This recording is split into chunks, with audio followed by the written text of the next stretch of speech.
Bienvenue sur le podcast des super numéro 1 en marketing. Mon nom est Aline Haddad, gestionnaire, entrepreneur et passionnée du marketing depuis plus de 25 ans. J'ai eu la chance d'accompagner des entrepreneurs dans leur succès dans plusieurs pays et depuis près de 10 ans maintenant au Québec. Bienvenue à l'épisode numéro 12 et le dernier de cette saison sous le titre de « Comment réussir mes vidéos en peu de temps et sans budget ». Popularité des vidéos en ligne pour le moment, surtout sur les médias sociaux, c'est incontournable. Est-ce qu'on doit les préparer? Quel genre de vidéos? Est-ce qu'on doit être en live? Toutes sortes de questions que je vais répondre durant cet épisode. Ne pas investir dans des équipements chers au début, surtout pour tester. Les téléphones mobiles sont maintenant dotés de caméras de haute résolution, voire même de plusieurs caméras qui vont vous permettre de créer les meilleures vidéos.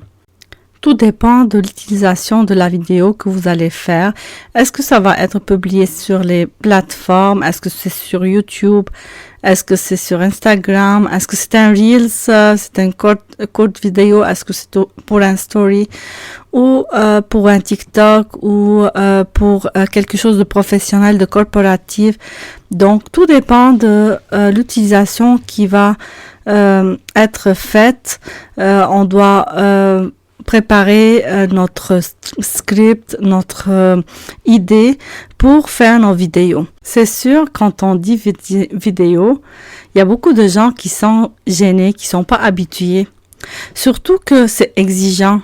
Puis, on peut pas d'un seul coup réussir nos vidéos, ça c'est sûr. Il faut pratiquer, il faut essayer, il faut prendre le temps. C'est vrai, les premières vidéos vont être un peu peut-être pas satisfaisantes, mais avec le temps, en pratiquant, en faisant des vidéos, ça va s'améliorer, puis vous allez pouvoir prendre le rythme, prendre l'habitude d'être en ligne, soit en live, soit en vidéo déjà préparé. Donc, tout dépend de la pratique.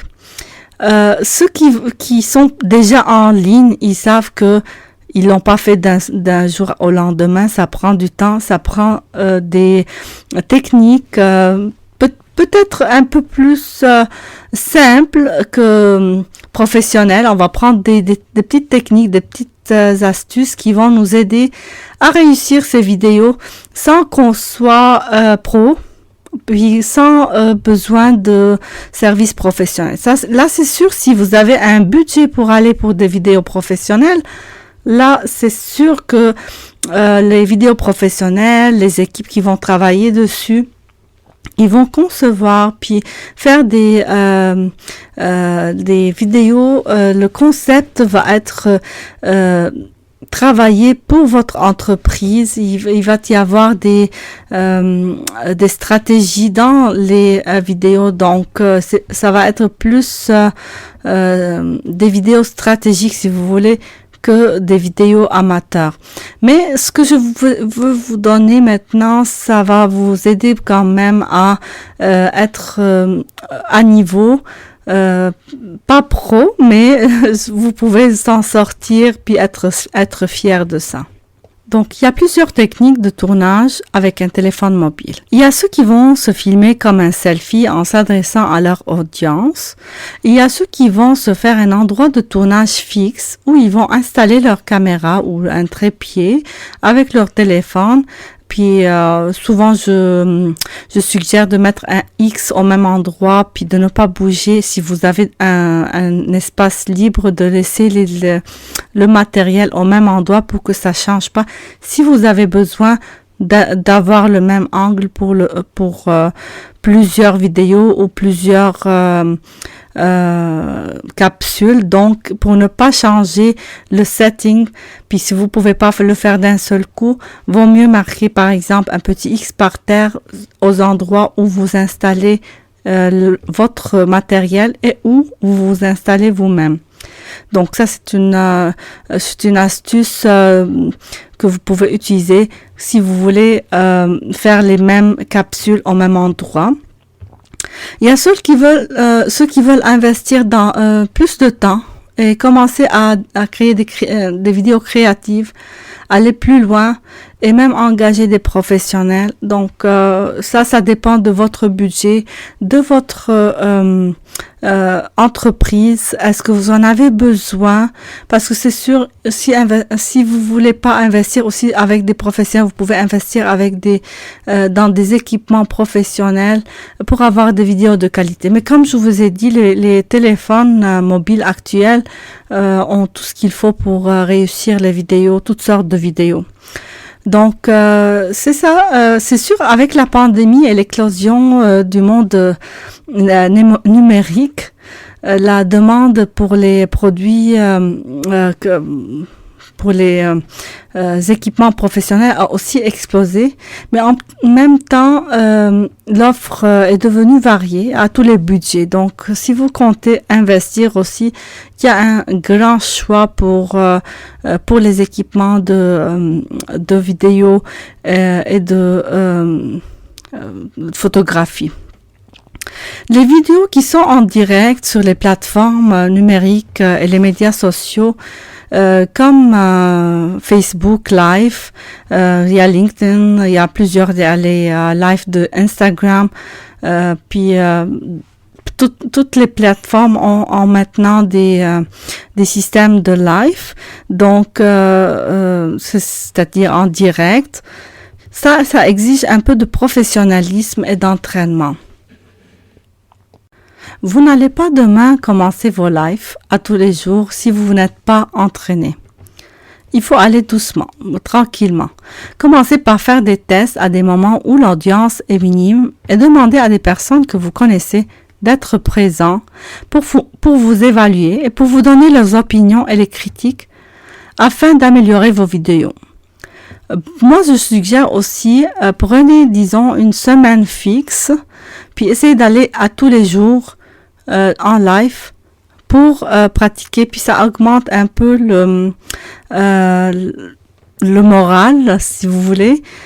En même temps, il faut pratiquer avant d'aller en live des respirations, des techniques de respiration pour se calmer les nerfs, parce que c'est sûr, c'est stressant. On ne sait pas qui va être là. Qu'est-ce que ça va donner le live les premières fois. Donc c'est sûr, c'est stressant. Il faut prendre des respirations. Il faut peut-être faire quelques marches ou quelques sauts pour activer le sang, pour faire circuler le sang, puis remonter un peu l'adrénaline si vous voulez. Puis essayer de faire une série d'une semaine peut-être à tous les jours.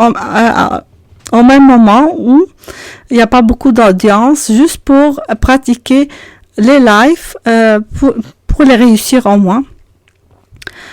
Donc, vous allez avoir les critiques des personnes qui vont être là, vous allez vous revoir, vous allez voir les choses que vous avez manquées dans votre live, que vous allez améliorer le lendemain, ainsi de suite pendant une semaine. Vous allez voir la différence entre le premier jour et le 7e jour, que vous avez fait de l'amélioration juste en vous voyant, en vous critiquant ou en ayant des commentaires des personnes que vous connaissez, que vous donnez rendez-vous pour faire ces lives spéciaux. Au pire, il y a toujours moyen d'effacer. Si vous n'aimez pas les vidéos que vous allez faire en direct ou live, vous pouvez les effacer puis les enlever de Facebook. Donc, si vous les avez pas réussi, il n'y a pas de problème. Mais il faut commencer par un endroit, c'est sûr. Donc, ça, c'est une idée. Comme on en parlait dans les épisodes précédents, la planification des vidéos et du contenu marketing est très essentielle. Ne faites pas des vidéos juste pour faire des vidéos et juste pour être en ligne. Les gens n'aiment pas perdre du temps sur un contenu qui est vide, qui n'a rien d'important. Je parle pas de TikTok, des affaires peut-être qui sont juste pour s'amuser. Moi, je parle côté professionnel, entrepreneurial. nous on parle business, donc on parle des vidéos qui vont soit être corporatives, soit nous représenter, soit montrer nos produits, etc. Donc, on parle pas d'amusement pour le moment. Donc, il faut bien les travailler, les réussir, les planifier, savoir qu'est-ce qu'on fait comme contenu à chaque fois. C'est quoi l'information qu'on va donner? Si vous vous rappelez, dans un des épisodes, on a passé le message. Est-ce qu'on va vendre? Est-ce qu'on veut donner une information? Est-ce qu'on veut attirer de nouveaux clients? C'est quoi le message qu'on va passer à travers cette vidéo? Donc, est-ce que ça donne une information, un conseil? Est-ce qu'elle va résoudre un problème pour l'auditoire qui va nous écouter? Soyez surtout authentique. Donc, n'essayez pas de copier ou d'être quelqu'un qui n'est pas vous-même. Il faut que vous soyez naturel, authentique. N'imitez pas les autres. Les gens aiment quelqu'un qui est sincère, qui se montre naturel. Donc, créez votre identité, comme j'ai déjà parlé dans l'épisode précédent. Créez votre propre identité. Les gens aiment vous reconnaître, puis ils vont vous faire confiance pour faire affaire avec vous. Donc, soyez au plus naturel que vous pouvez. Rassurez l'audience qui va apprendre à vous connaître en tant que personne authentique, réelle derrière cette entreprise. N'oubliez pas pour bâtir une affaire, il faut de la confiance. Et pour la confiance, il faut une bonne relation communicative. Avec vos clients et les personnes qui vous suivent vont vous connaître plus et vont avoir confiance en vous. Et quand ils ont besoin de votre service ou produit, s'ils vont venir chez vous car ils ont confiance en vous. Les vidéos qui ne sont pas en direct sont souvent tournées pour donner de l'information, pour montrer un service ou un produit et exigent plus de créativité et de technique. Même sans des équipements de tournage professionnels, on est capable avec les différents logiciels existants sur le marché à en créer différentes sortes de vidéos. Et on a beaucoup, gratuits ou payants, simples ou complexes, tout dépend de ce que vous voulez faire et la fréquence.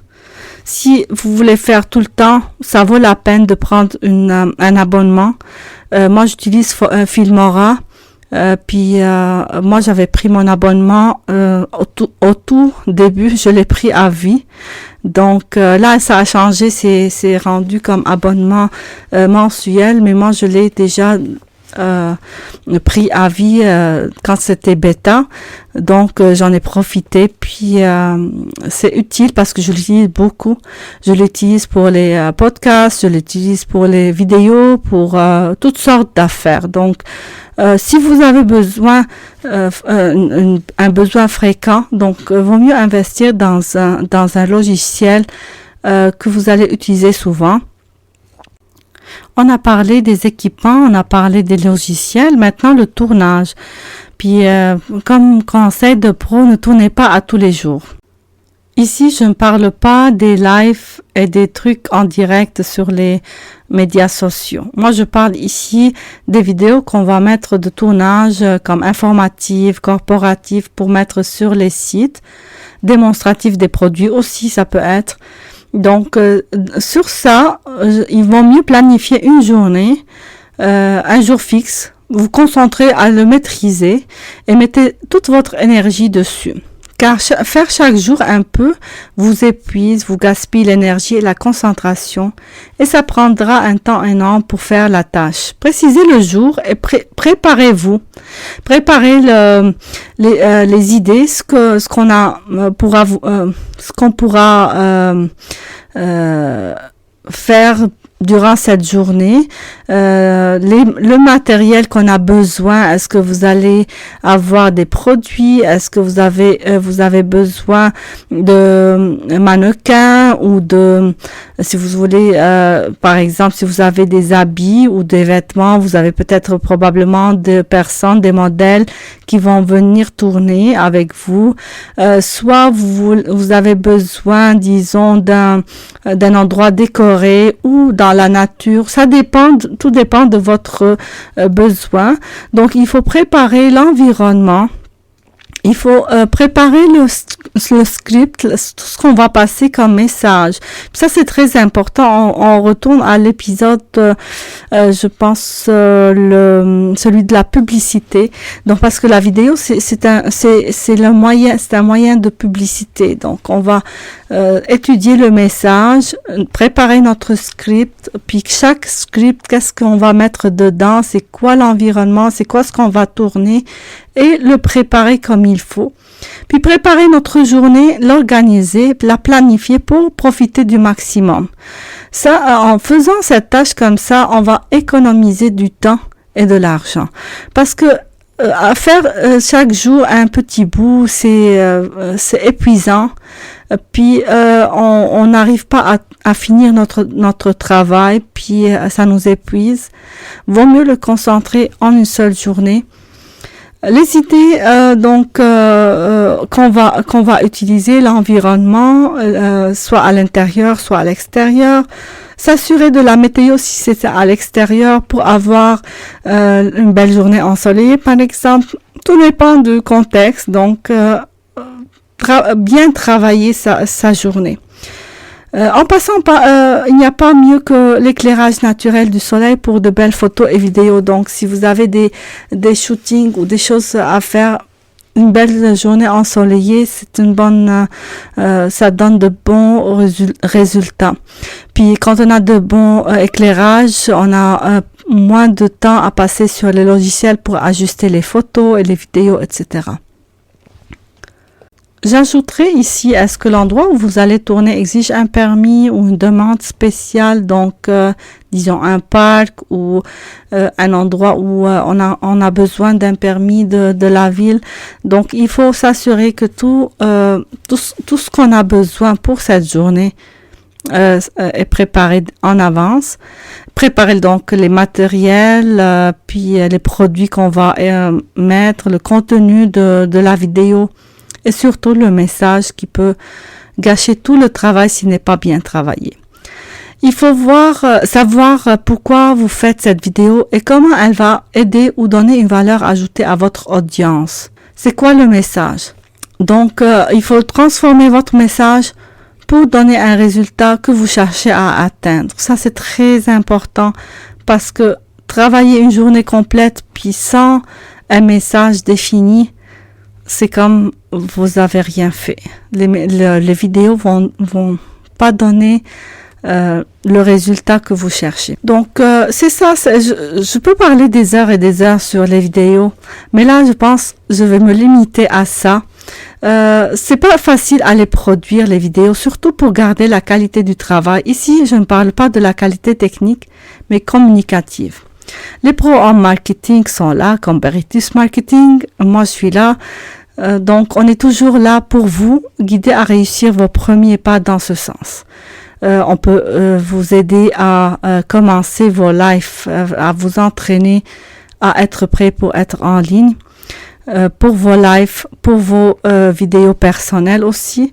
N'oubliez pas que quelques heures de conseils et d'accompagnement professionnel vous sauvent beaucoup, des semaines et des mois d'efforts, de l'argent et surtout vous garantissent les résultats. Donc, si vous avez aimé cet épisode, vous pouvez le partager avec vos amis, puis communiquer avec nous sur les médias sociaux. Vous pouvez nous suivre et nous suggérer à vos connaissances. Moi, je vous remercie pour votre présence, votre écoute durant cette saison et je vous donne rendez-vous pour une nouvelle saison en février. Donc, soyez attentifs et à la prochaine. Au revoir.